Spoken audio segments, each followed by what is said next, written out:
Years ago, when I was a college kid in Chicago, too sure of myself and not nearly as wise as I thought, I rented a room in an old house just off campus. That winter changed the way I think about loneliness and about the lines we draw until we don't.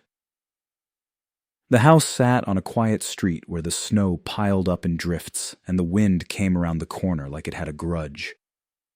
It was a tall, narrow Victorian with peeling paint and a porch that groaned under the weight of February, the kind of place that had seen better decades but still kept the lights on and the heat just high enough to stop your breath from fogging indoors. I paid by the month, cash and polite small talk, and in return I got a second-floor room with a wide window and a radiator that clicked and knocked like it was learning a new language. The owners were a couple in their 50s.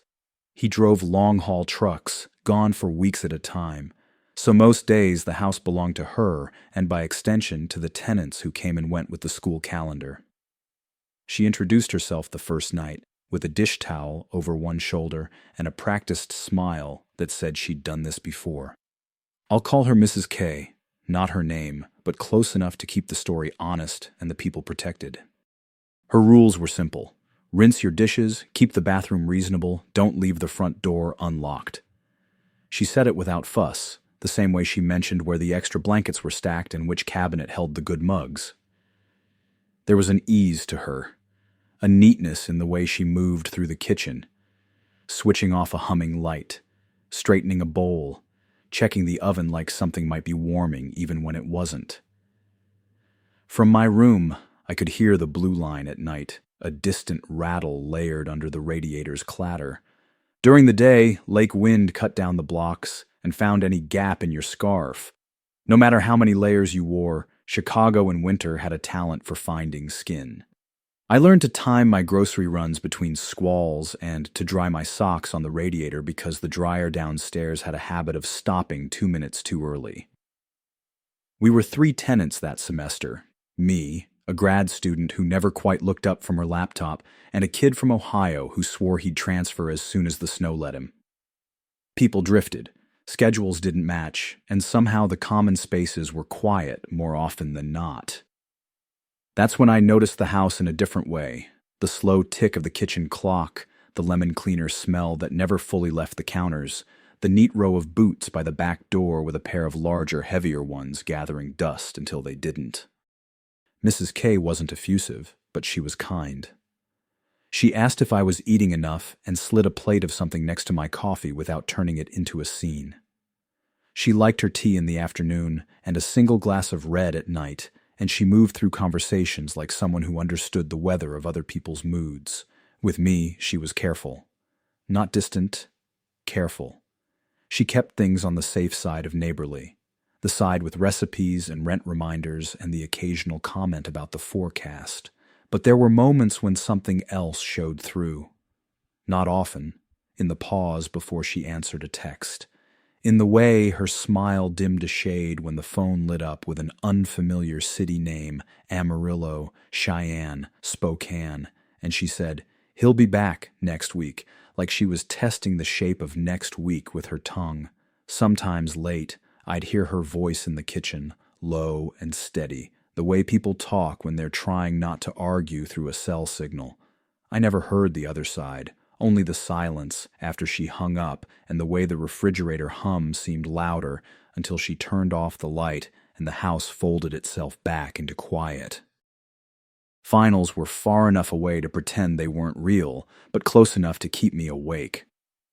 I took to studying at the kitchen table after midnight because the overhead bulb pooled light in a way that made the pages look less judgmental. One night, I came down for water and found her already there, the table cleared, a candle burning like a small act of defiance against the draft.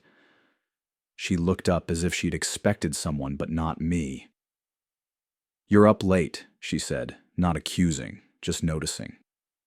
"Trying to balance caffeine and optimism," I said. It was the kind of line you toss to an adult who has already seen too much of both. She smiled for real then, smaller, softer, and slid the water pitcher toward me. The room felt warmer than usual, though I could see our breath if we laughed too hard. We didn't. We talked about nothing. Bus routes, the price of eggs, how the wind could turn a short walk into a story. It wasn't a long conversation, but it lasted longer than it should have for people who were supposed to share a hallway more than a life. There's a way a house sounds when everyone's asleep. Floorboards stop complaining. Pipes settle. Even the street apologizes. The quiet makes other things louder. How someone exhales when they're thinking. The small clink of glass on wood. The quick hitch in a sentence you might miss at noon. I noticed those things that night. Not because I was looking, but because they were there. I tried not to overread it. A kid rents a room. The owner is decent. People are lonely in winter, and kindness is one way to get through. That's all it was. That's what I told myself when I went back upstairs and lay awake longer than made sense. After that, patterns formed. She'd ask if I wanted coffee when she brewed her own, and I'd say yes because it would have been rude not to. I shoveled the front walk without being asked, and she left a post-it on the fridge that said, "Thank you," in pen that bled a little at the curve of the K. Once, when the wind jammed the porch door, we both leaned our weight into it and laughed at how stubborn wood can be when it's been around longer than you have. None of it meant anything. That's what you say when you can still choose to believe it. On Sundays, she played a radio station that only ever seemed to love the 70s. She didn't sing along, but her mouth moved around the choruses like a habit. She told me once, not directly, that the house had been their first big purchase, that they'd planned to fix it up room by room, and how plans can stretch as wide as a Midwest horizon until one day you realize you've learned to live in the in-between. The photograph on the mantel was the couple younger, summer behind them, her hair sunlit and wild, his arm loose and easy around her waist. I wouldn't have noticed it except the frame kept collecting a perfect oval of dust where someone's thumb would lift it. Every so often, the oval was clean again. If there was a turning point, it didn't announce itself. It arrived as a small decision made late. I was at the table again, book open, winter black outside the window. She put the kettle on without asking, set 2 mugs down, and counted the beats between whistle and pour like she'd measured that silence before. Steam fogged her glasses for a breath. She laughed at herself and wiped them clear with the hem of a sweatshirt that had the college logo from 20 years earlier. It hung loose at the neck. When she looked up, something in her eyes lingered a fraction longer than it had the week before. She could have said goodnight. I could have. Instead, we talked about classes, then about the neighborhood, then about nothing until the edges of the conversation blurred. She asked about my family in the way people do when they are storing facts to use as care later. Who calls whom first, who hates the cold, who sends soup recipes by text. I asked about the road in a way that didn't feel like prying. It's not glamorous, she said, and her laugh had too much truth in it to be bitter. Miles are just miles, unless you count them alone. The kettle clicked off, a clean little sound that reminded both of us there was a night and it was moving. She slid a mug toward me, sleeve grazing the table, the linen placemat shifting by an inch like a map. Our hands didn't touch, not then. The distance between them wasn't even enough to measure. Still, I felt it. I don't want to make more of that moment than there was. We were careful. The house was small and winter was long and people are human. But if you asked me later when the story began, I'd point to that kitchen, that steam, that nothing kind of talk that felt like the body learning a new rule, that sometimes the warmest places in a city are the ones you can't explain. Back upstairs, the radiator knocked a thin, uneven rhythm. Out the window, the streetlight caught the snow the way a stage light finds dust. Someone laughed 2 houses down. A car door slammed. A siren bloomed and fell. Ordinary sounds, all of them. I told myself that's what this was. Ordinary. Rent on the first. Coffee by the sink. A good night that meant exactly what it said. But if I'm being honest, and that's why I'm telling it now, something had shifted. Not visible, not even nameable. Just a weight in the air, the suggestion of a road where there hadn't been one. I slept eventually, the way you do when you've convinced yourself you're safe. And in the morning the city did what it always does. It moved on. So did I. Or I tried. That was how it started. Not with a mistake, not with a promise. With a house that held its heat unevenly. A woman who knew how to make a kitchen feel like a room you could stay in, and a winter that made everything you felt sound louder than it should. It's strange how houses teach you their rhythms. By January, I knew when the pipes would rattle, when the furnace would sigh itself awake, and which step on the staircase would betray you with a groan, no matter how light your foot was. I also started to learn her rhythms, when she made coffee, when she checked the mail, when she settled into the couch with a book she never seemed to finish. At first, I told myself it was coincidence.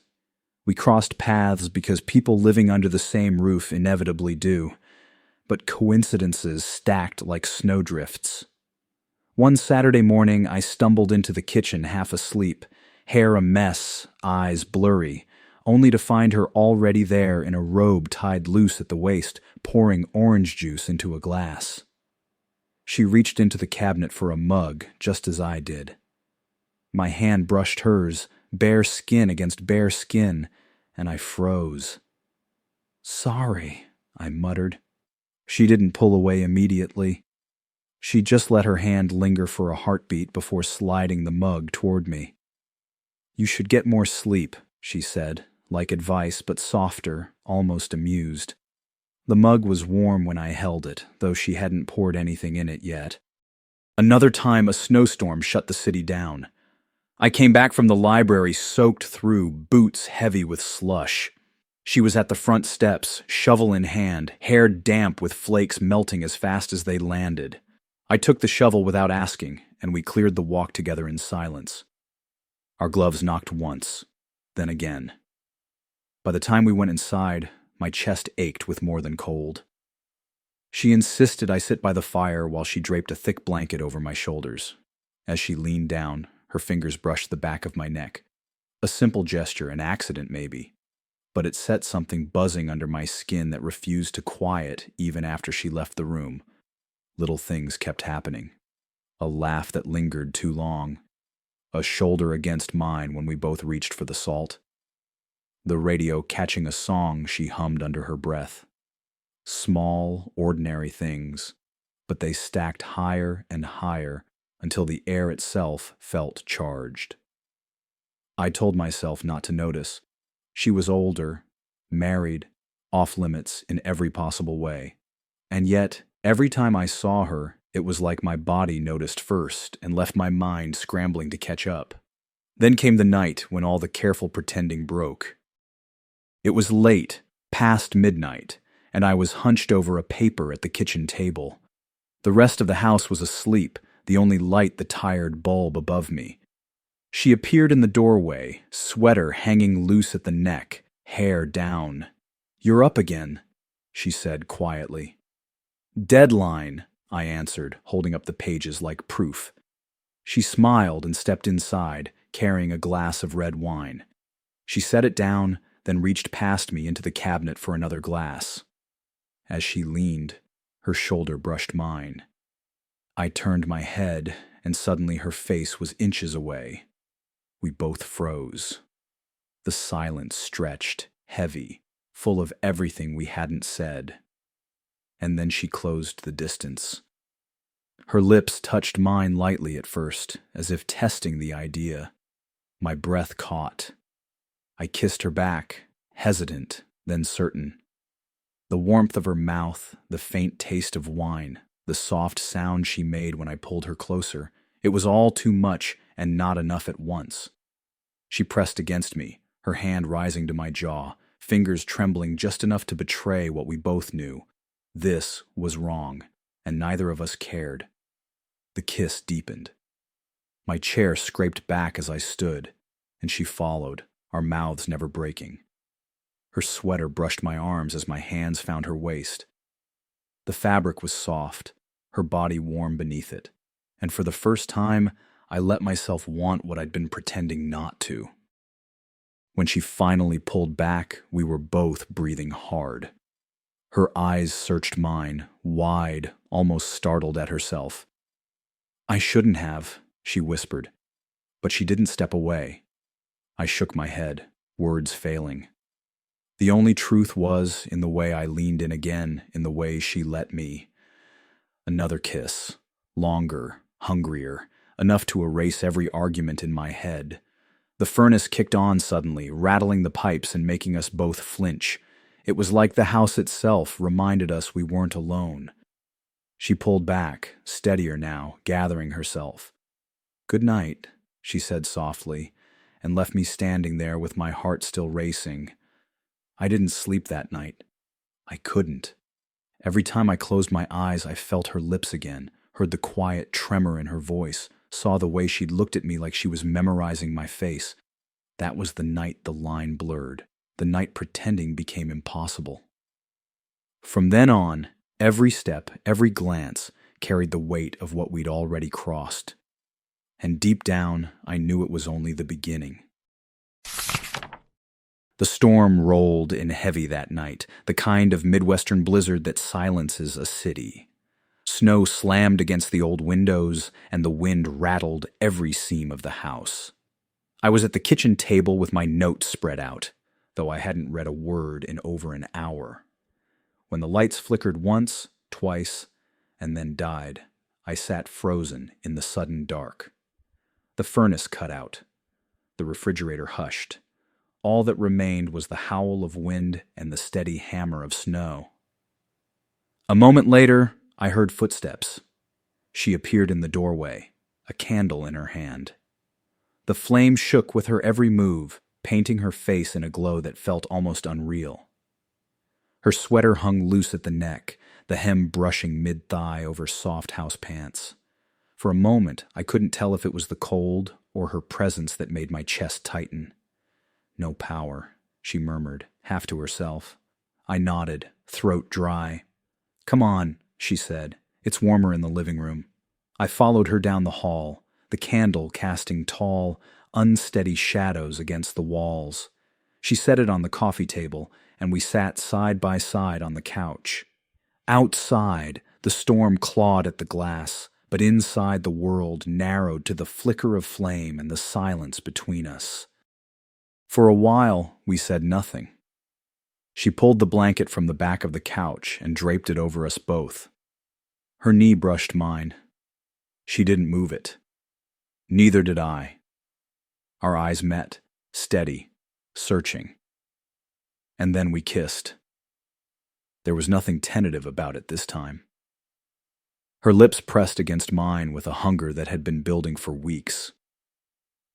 I pulled her closer, my hand finding her waist, feeling the heat of her body through the knit of her sweater.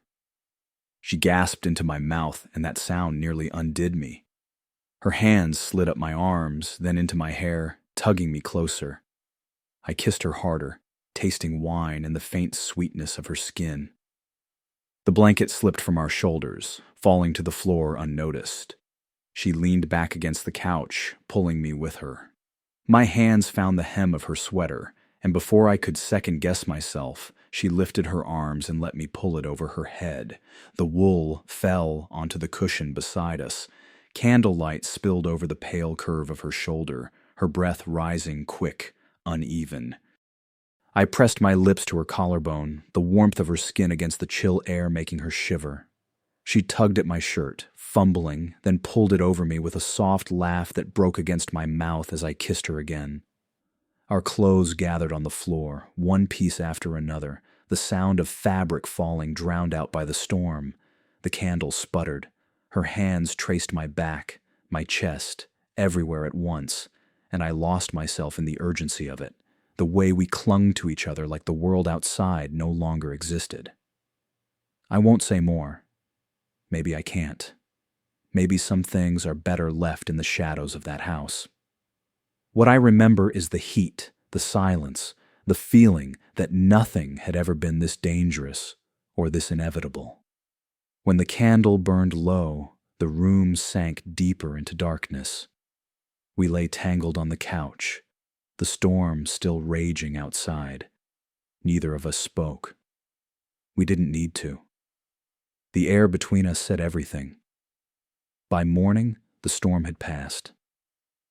The street outside was buried, a fresh layer of white erasing every mark of the night before. But inside, I knew the line we'd crossed couldn't be covered. Something fundamental had changed, and there was no going back. For a while, the nights that followed carried a strange rhythm. Classes, snow, late hours at the kitchen table, all of it blurred with the memory of candlelight and the feel of her lips. We slipped into a dangerous pattern. Long looks across the breakfast table, lingering touches when no one was around, stolen moments that burned too brightly to last. It felt inevitable, like the storm outside that night had never really ended, just shifted inside the house. Then one evening, I came home from class and froze at the doorway. A heavy leather jacket hung on the rack. Snow still clung to its shoulders. Boots I hadn't seen in months stood neatly by the wall. Her husband was home. I heard his voice in the kitchen, deep, rough, the kind of voice that belonged to someone who lived on the road. He laughed at something she said, a full, easy sound that echoed through the house. It felt foreign in those walls, too loud, too real. I slipped upstairs without a word, my pulse hammering, every nerve on edge. That night I lay in bed listening to the house creak under winter's weight, wondering what I had done, what we had become. The guilt pressed down harder than the snow outside. Days passed. Her husband's presence changed everything. We spoke less. Our eyes no longer lingered. In the kitchen, she busied herself with dishes or conversation about the weather. Nothing personal. Nothing dangerous. It was as if we'd agreed silently that the fire had to be buried before it burned us both alive. But the embers didn't die so easily. In the middle of that uneasy truce, life complicated itself further. I met someone, a girl from one of my classes, bright, quick to laugh, full of that unguarded energy that belongs to people who still believe the future is wide open. We studied together, grabbed coffee, walked across snow-slick sidewalks, sharing stories about nothing and everything. With her, I felt lighter. With her, I didn't carry the weight of secrets.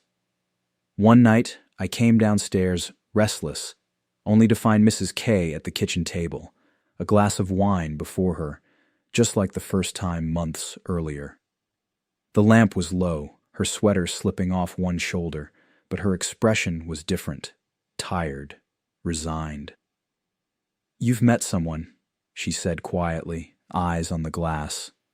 It wasn't a question. I swallowed. "Yeah." She nodded slowly, then gave a small smile that didn't reach her eyes. "Good. You should." I wanted to argue, to explain, to apologize, but the words tangled and died in my throat.